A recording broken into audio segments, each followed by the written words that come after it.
பிரதமர் மோடியை சந்திக்கிற விவகாரத்துல ஓபிஎஸ்க்கு பாஜக முன்னாள் மாநில தலைவர் அண்ணாமலை ஆதரவு கரம் நீட்டியிருப்பது தற்போதைய மாநில தலைவரான நயினார் நாகேந்திரனுக்கும் அதிமுக பொதுச் செயலாளர் எடப்பாடி பழனிசாமிக்கும் கடுமையான அதிர்ச்சியை கொடுத்திருக்குது. அமித்ஷாவும் பிரதமர் மோடியும் தமிழ்நாடு வந்தபோது அவங்க ரெண்டு பேரையும் சந்திக்கிறதுக்கு ஓபிஎஸ் பல முறை முயற்சி பண்ணாரு, கடிதம் எழுதினாரு. ஆனா எதுக்குமே ரியாக்ட் பண்ணாம அவங்க சந்திக்க மறுத்துட்டாங்க. அதனால பாத்தீங்கன்னா ஓபிஎஸ் கடுமையான வேதனை அடைந்து என்ன பண்ணாருன்னா பாஜக கூட்டணியிலிருந்து வெளியேறதா அறிவிச்சாரு. அதை தொடர்ந்து அவரை மீண்டும் பாஜக கூட்டணியில கொண்டு வருவதற்கான வேலைகளை பாஜக நிர்வாகிகள் இது பண்ணாங்க. குறிப்பா தற்போதைய பாஜக மாநில தலைவரான நயினா நாகேந்திரன் என்ன சொன்னார்னா, பிரதமர் மோடியை மீண்டும் தமிழ்நாடு வரும்போது அவரை சந்திக்கிறதுக்கு ஓபிஎஸ் விருப்பப்பட்டாருன்னா கண்டிப்பா நான் அதுக்கு ஏற்பாடு பண்ணி கொடுக்குறேன் அப்படிங்கிற மாதிரி சொன்னாரு. ஆனா ஓபிஎஸ் என்ன சொன்னான்னா, நான் நயினா நாகேந்திரனுக்கு எஸ்எம்எஸ் அனுப்புனேன், செல்போன்ல கால் பண்ணேன், ஆனா எதுக்குமே அவர் பதில் கொடுக்கல. இவர் நான் ஏற்கனவே கேட்டதுக்கே இவர் எந்த உதவியும் செய்யாதவர், இனிமே என்ன செய்ய போறாரு அப்படிங்கிற மாதிரி சொல்லிட்டு இந்த பக்கம் பாத்தீங்கன்னா பாஜக கூட்டணியிலிருந்து வெளியேறத அறிவிச்ச மறுநொடியே நம்ம முதலமைச்சர் மு.க.ஸ்டாலினை போயிட்டு சந்திச்சாரு. அந்த சந்திப்பு வெறும் நலம் விசாரிக்கிறது, முகமுத்தோட மரணத்துக்கு இரங்கல் தெரிவிக்கிறது சந்திப்பு மட்டும்தான் அப்படின்னு ஓபிஎஸ் அவர் தரப்பினரும் விளக்கம் அளித்தாலும் இல்ல, ஓபிஎஸ் பாஜக கூட்டணியில இருந்து வெளியேறினால அவர் திமுக கூட்டணியில சேர போறார் அப்படின்னு நிறைய பேர் கருத்துக்கள் சொன்னாங்க. ஆனா இதுக்கு அதிமுக ஆதரவாளர்கள், அதிமுக தொண்டர்கள் பல பேரும் கடுமையா விமர்சனம் பண்ணாங்க. ஏன்னா அதிமுகவுல இருக்கக்கூடிய ஒரு ஒரு எந்த ஒரு நிர்வாகி தொண்டர்களும் திமுகவுல போயிட்டு சேர மாட்டாங்க. இத்தனைக்கும் ஓபிஎஸ் 3 முறை அவர் முதலமைச்சர் நாற்காலியில அமர வைத்து அழகு பார்த்தவரு ஜெயலலிதா அப்படிங்கிற போது அவரு அவரோட நோக்கமே திமுக எதிர்ப்பு தான். அப்படி இருக்கும் போது இந்த ஜெயலலிதாவால செய்யவரா இருந்தவரு திமுக சேர்ந்தா அது சரியா இருக்காது அப்படிங்கிற மாதிரி நிறைய பேர் விமர்சகர்கள் கருத்துக்கள் சொன்னாங்க. இதனிடையே என்ன பண்ணாங்கன்னா பாஜக தரப்பு ஓபிஎஸ் தொடர்ச்சியா அவரை பேசி பிரெயின் வாஷ் பண்ணி மீண்டும் பாஜக கூட்டணியில கொண்டு வர்றதுக்கான வேலைகளை தொடர்ச்சியா மும்முரமா செஞ்சுட்டு இருந்தாங்க. இதுக்கிடையில தான் நெல்லையில நயினா நாகேந்திரன் அதிமுக நிர்வாகிகளுக்கும் பாஜக முக்கிய தலைவர்களுக்கும் ஒரு பிரம்மாண்ட விருந்து ஏற்பாடு செஞ்சாரு. கிட்டத்தட்ட 108 வகையான உணவு வகைகளோட அந்த விருந்து கொடுத்தாரு. இந்த விருந்துல பாத்தீங்கன்னா அதிமுக பொதுச் செயலாளர் எடப்பாடி பழனிசாமி, எஸ்பி வேலுமணி, ஆர்பி உதயகுமார் இப்படி அதிமுகவோட முக்கிய தலைவர்கள் அந்த விருந்துல பங்கேற்றாங்க. அதே மாதிரி இந்த பக்கம் பாத்தீங்கன்னா பாஜகவுல ராஜா உள்ளிட்ட முக்கிய நபர்கள் இந்த விருந்துல கலந்துட்டாங்க. ஆனா பெரிதும் எதிர்பார்க்கப்பட்ட பாஜக முன்னாள் மாநில தலைவர் அண்ணாமலை இந்த விருந்துல கலந்துக்கல. ஏன்னா நயினா நாகேந்திரன் கொடுத்த விருந்து, நயினா நாகேந்திரன் அவர் நாங்க இன்னொன்னு எடப்பாடி பழனிசாமி தான் நம்ம மீண்டும் மாநில தலைவர் ஆதரவுல இருந்து தடுத்து நிறுத்தணும் அப்படிங்கிற அடிப்படையில எடப்பாடி பழனிசாமி ஆகாதிருந்தாலும் அந்த விருந்துல அண்ணாமலை கலந்துக்கல. இது பெரிய பேசுபொருளா இருந்த நிலையில அந்த விருந்து நயினா நாகேந்திரன் கொடுத்த அந்த விருந்துல சில முக்கியமான விஷயங்கள் பேசியிருக்காங்க. குறிப்பா எடப்பாடி பழனிசாமி நயினா நாகேந்திரன் சில முக்கியமான விஷயங்களை சொல்லியிருக்காரு, வாக்குறுதிகளை கொடுத்திருக்காரு. அதாவது மீண்டும் அதிமுக ஆட்சிக்கு வருவதற்கான வேலைகளை எல்லாத்தையுமே செய்யுங்க. அதுக்கு செஞ்சதுக்கு அப்புறம் நம்ம வெற்றி பெற்ற பிறகு அமித்ஷா என்ன சொல்றாரோ அதை நம்ம செய்வோம். அது கூட்டணி ஆட்சியா இல்ல தனிப்பெரும்பான்மையோட அதிமுக ஆட்சி அமைக்குதா அப்படிங்கறதெல்லாம் நம்ம பின்னாடி யோசிக்கலாம். முதல்ல இப்ப நம்மளுக்கு தேவை பாத்தீங்கன்னா திமுகவை வீழ்த்த வேண்டும் அப்படிங்கிறதுதான். மீண்டும் ஆட்சிக்கு வரணும். நம்ம கூட்டணி என்டிஏ கூட்டணி, தேசிய ஜனநாயக கூட்டணி மீண்டும் ஆட்சிக்கு வர்றது மட்டும்தான்.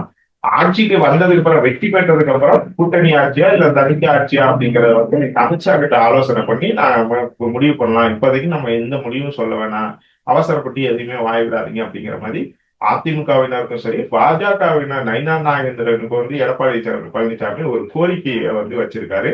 அது மட்டும் இல்லாம குறிப்பா நயினா நாகேந்திரன்கிட்ட என்ன சொல்லியிருக்காங்கன்னா, ஓபிஎஸ் மீண்டும் பாஜக கூட்டணியில கொண்டு வர்றதுக்கான வேலைகளை விட்டுருங்க.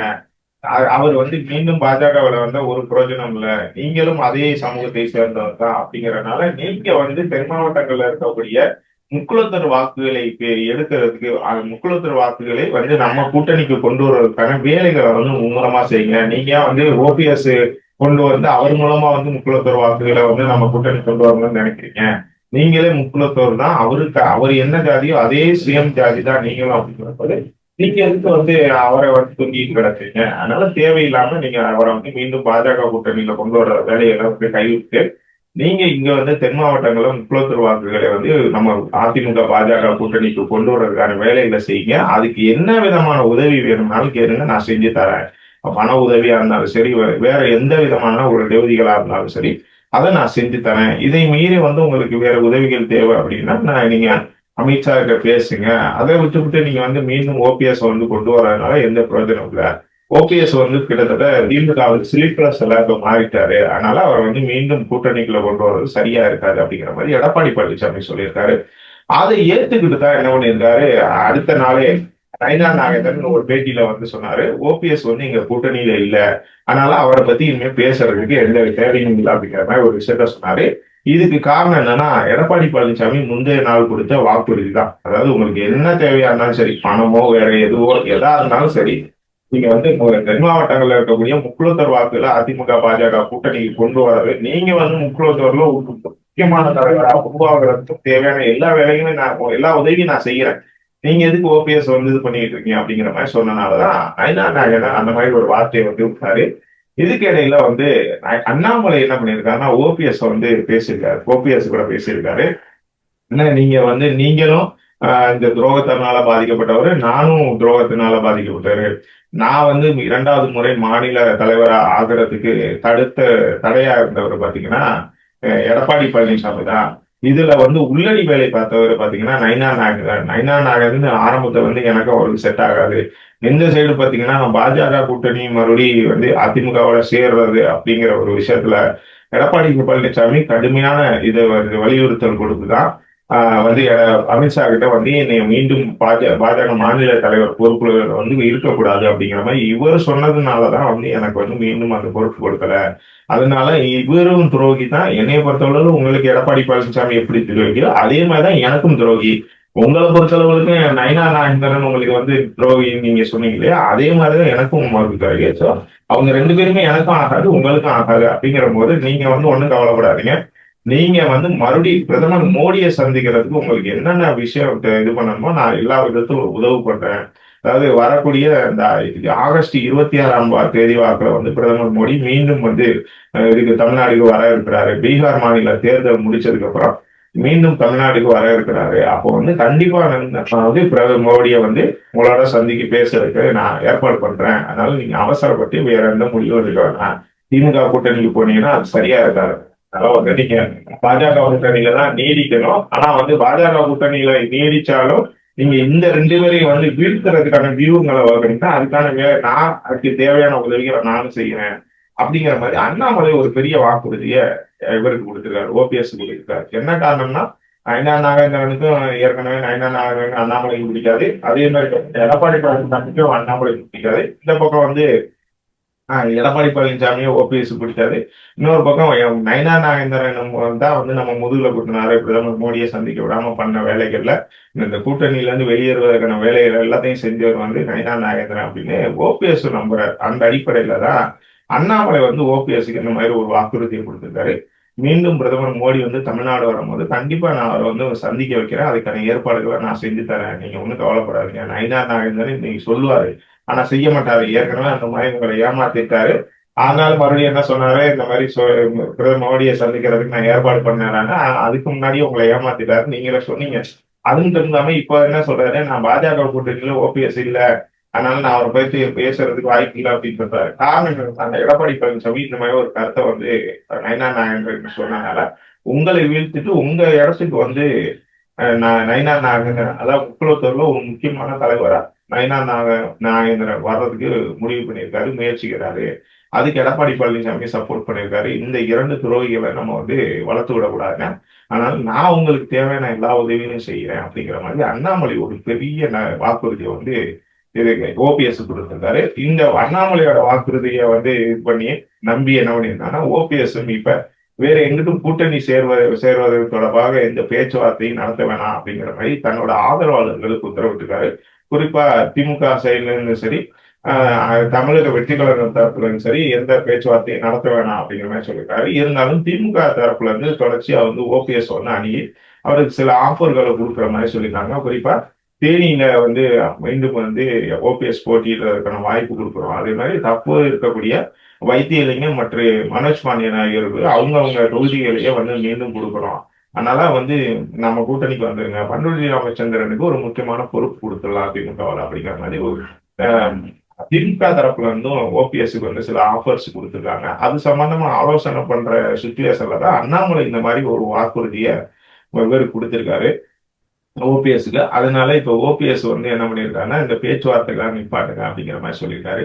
இதுக்கிடையில ஓபிஎஸ் வந்து மீண்டும் வந்து பாஜக கூட்டணியில போறதுனால என்ன பிரயோஜனம் அப்படின்னு வைத்தியலிங்கம், மனோஜ் பாண்டியன் உள்ளிட்ட ஓபிஎஸோட ஆதரவாளர்கள் யோசிக்க தொடங்கியிருக்காரு. அது தொடர்பாக ஆலோசனை நடத்திருக்கிறதா தெரியாது.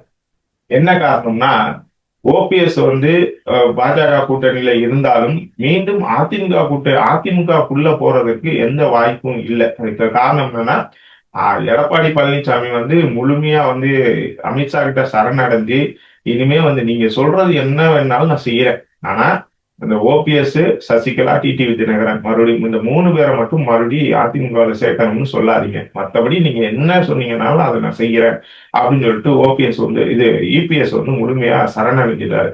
அதனால இனிமே அமித்ஷா வந்து அந்த இதை வந்து வாய்ப்புகளை கொடுக்கவே மாட்டாரு. இனிமே வந்து ஓபிஎஸ்ஐயோ டிடிவி தினகரனையோ வந்து இதை அப்ப வந்து நம்ம ஒரு தனி ஒரு உதிரி கட்சி மாதிரி தான் நம்ம வந்து பாஜக கூட்டணியில இருக்கணும். அது வந்து ரொம்ப நாள் நீடிக்காது. அப்படிங்கறதுனால நம்ம இனிமேலும் ஓபிஎஸ்ஐ நம்பி இருக்கிற சரிங்க வைத்தியலிங்கமும் மனோஜ் பாண்டியனும் முடிவு பண்ணியிருக்காங்களா. இதை தொடர்ந்து என்ன பண்ணிருக்காங்கன்னா வைத்தியலிங்கம் வந்து என்ன பண்ணிருக்காரு, திமுகவுக்கு வந்து தூது விட்டுருக்காரு. என்னன்னா எனக்கு ஒரு முக்கியமான பொறுப்பு கொடுங்க, இல்ல வந்து மீண்டும் தஞ்சை தொகுதியில, டெல்டா தொகுதியில ஒரு நல்ல தொகுதியை வந்து எனக்கு கொடுங்க அப்படிங்கிற மாதிரி வைத்தியலிங்கம் வந்து பண்ணியிருக்காரு. அதுக்கும் வந்து திமுக பச்சை கொடி காட்டியிருக்காங்க. இதை தெரிஞ்சுக்கிட்ட இபிஎஸ் என்ன பண்ணியிருக்காங்கன்னா எடப்பாடி பழனிசாமி டெல்டா பகுதிகளில் இருக்கக்கூடிய வைத்தியத்தோட ஆதரவாளர்கள் அதிமுக பக்கம் கொண்டு வர்றதுக்கான வேலைகளை தொடங்குங்க அப்படின்னு சொல்லிட்டு அப்பகுதி நிர்வாகிகளுக்கு உத்தரவிட்டிருக்கிறதா ஒரு தகவல். இதுக்கிடையே மனோஜ் பாண்டியன் என்ன சொல்லியிருக்காருன்னா தற்போது சிட்டிங் எம்எல்ஏவான மனோஜ் பாண்டியன் நான் வந்து இப்ப ஜெயிச்சு இருக்கிற ஆலங்குளம் தொகுதியவே மறுபடியும் நீங்க வந்து எனக்கு கொடுத்தீங்கன்னா நானும் திமுகவில் சேர்றதுக்கு தயாரா இருக்கேன் அப்படிங்கிற மாதிரி மனோஜ் பாண்டியன் சொல்லியிருக்காரு. சோ மனோஜ் பாண்டியனும் வைத்தியலிங்கமும் கிட்டத்தட்ட வந்து திமுகவுக்கு தாழ்வதற்கு எல்லா வேலைகளும் செஞ்சுட்டாங்க.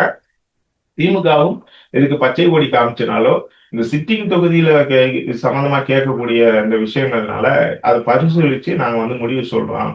ஏன்னா அங்க ஏற்கனவே இருக்கக்கூடிய நிர்வாகிகளை வந்து சமாதானப்படுத்துற வேலை இருக்குது. அவங்ககிட்டையும் கருத்து கேட்டு இந்த சிட்டிங் தொகுதிகளை வந்து கொடுக்கலாமா, வைத்தியலிங்கத்துக்கும் சரி மனோஜ் பாண்டியனுக்கும் வந்து அவங்க கேட்கக்கூடிய தொகுதிகளை கொடுக்கலாமா இல்லையா, முடியுமா முடியாதா அப்படிங்கறத நாங்க சொல்றோம்.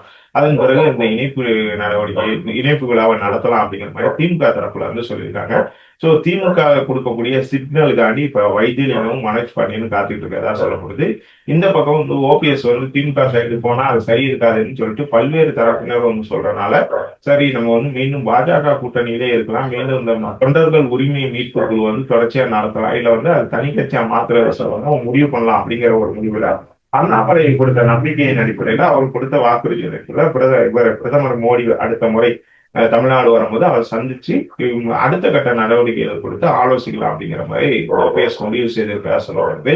இதனால பாத்தீங்கன்னா அண்ணாமலைக்கு வந்து ஓபிஎஸ்க்கு இவ்வளவு லெவல்ல இறங்கி அவருக்கு உதவி செய்ய முன் வந்திருக்கிறது பாத்தீங்கன்னா நயினா நாகேந்திரனுக்கும் எடப்பாடி பழனிசாமிக்கு கடுமையா அப்செட் ஆயிருக்காங்க அப்படின்னு சொல்றோம். ஏன்னா நயினா நாகேந்திரன் வந்து பாத்தீங்கன்னா பாஜக வந்து முழுமையா தமிழக பாஜக முழுமையா தன்னோட கட்டுப்பாட்டுல கொண்டு வர்றதுக்கான எல்லா வேலைகளையும் செஞ்சிருந்தாலும் அது ரொம்ப முட்டுக்கட்டையா இருக்கக்கூடிய ஒரு அண்ணாமலை. ஏன்னா எந்த ஒரு நிகழ்ச்சிக்கு போனாலும், எந்த ஒரு பொதுக்கூட்டம் இல்ல வந்து கட்சி நிகழ்ச்சிக்கு போனாலும் அங்க அண்ணாமலைக்கு கூடக்கூடிய கூட்டம் வந்து பாத்தீங்கன்னா நயினா நாகேந்திரனுக்கு வரல. குறிப்பா வந்து நயினா நாகேந்திரன் வர்றாருன்னா அவர் தனியா வந்து விட்டுறாங்க. அண்ணாமலை வரும்போது அவரை சுற்றி தொண்டர்கள் நிர்வாகிகள் வந்து குழுமுறது வந்து அண்ணாமலைக்கு வந்து பெரிய எரிச்சலை இருக்குது.